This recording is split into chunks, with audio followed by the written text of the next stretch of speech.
Good evening, teacher and classmates.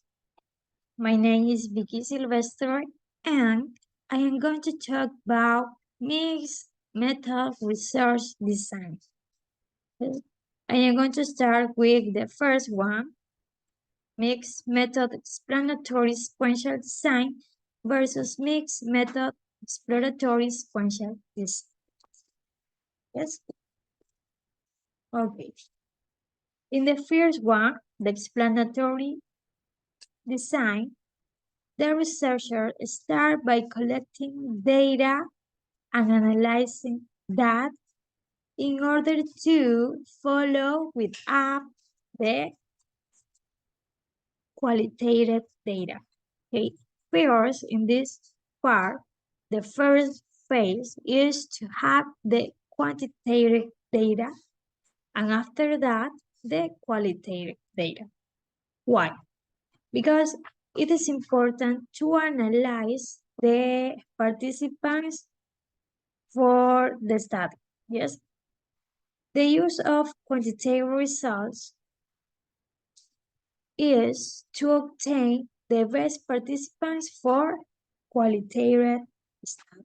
Yes, when to use the exploratory design, okay, if the researcher have time to conduct the phases, because there are two phases, the quantitative and qualitative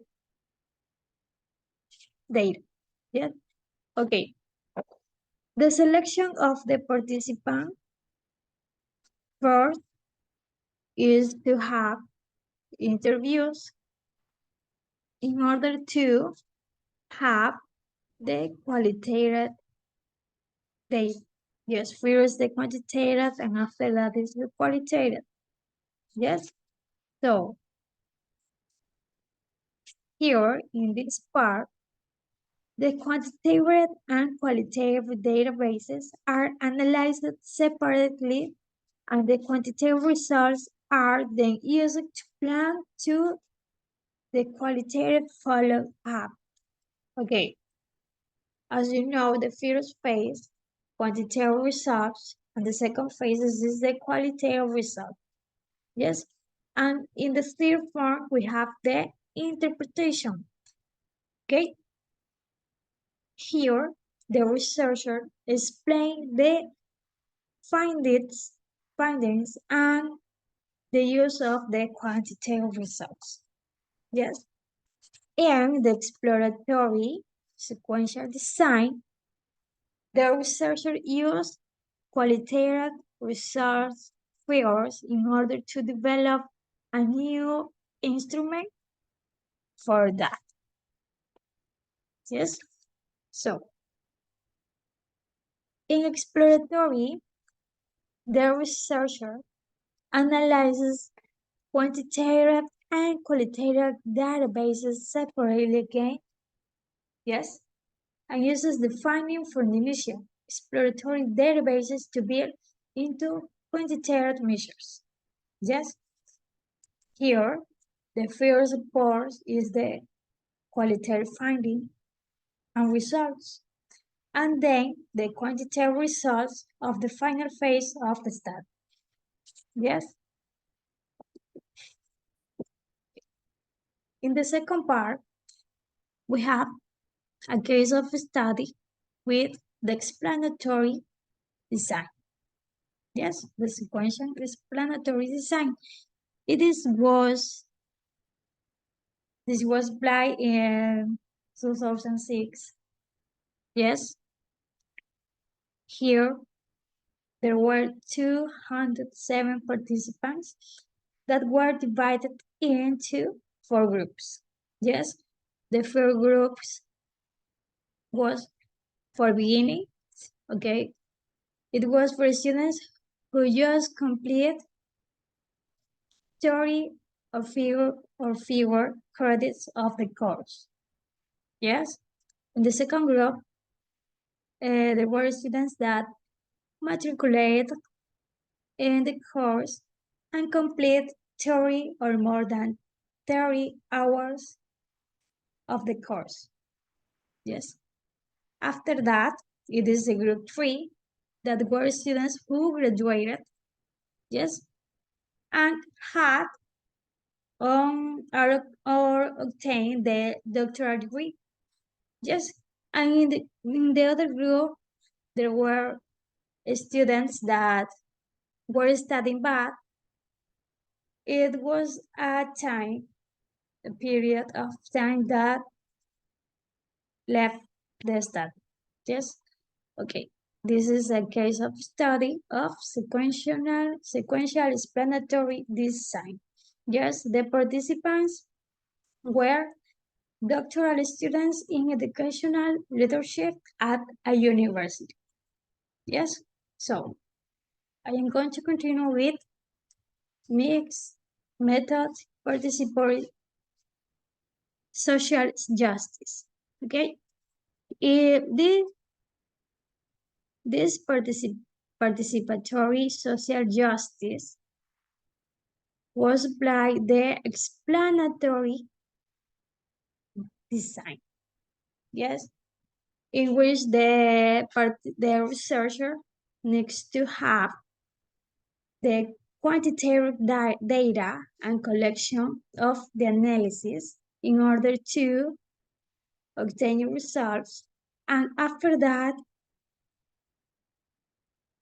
with the results, use other data and collection analysis of qualitative. Yes, this is the way of an explanatory design.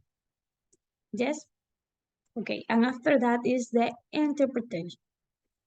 Yes, so what happened here? In mixed method participatory social justice, yes, first, the researcher needed to identify the problem, and after that, he conduct the database collection in order to introduce an analysis of needs. Okay? With the analysis of need, the researcher needs to have some recommendations in order to obtain changes in the future. Yes? So, in the next part, I have mixed method application in action research. Yes? Here, if you can see here, we have first to identify the problem. Yes. And after that, the researcher needs to develop a plan of action in order to collect the data. Yes. When the researcher has the data, the researcher needs to analyze and give a feedback about that. Okay, in order to report the results or adjust again the theory in order to start again. Yes, this is the action research. So there is other important information in the action research. So here, the qualitative component of an action research involves gathering data through methods such as participant observation, interviews, focus group, and document analysis. This data is used to understand the current state of the practice or situation being studied and to identify areas for improvement. Okay, here in the action research, the quantitative component of action research involves gathering data through methods such as surveys, tests, or other forms of measurement. This data is used to assess the effectiveness of the interventions implemented during the research process. Yes, so the mixed method approach in action research allows for a more comprehensive understanding of the practice or situation being studied and can provide valuable insights into how to improve it. Okay, this is this is all about my presentation. Okay.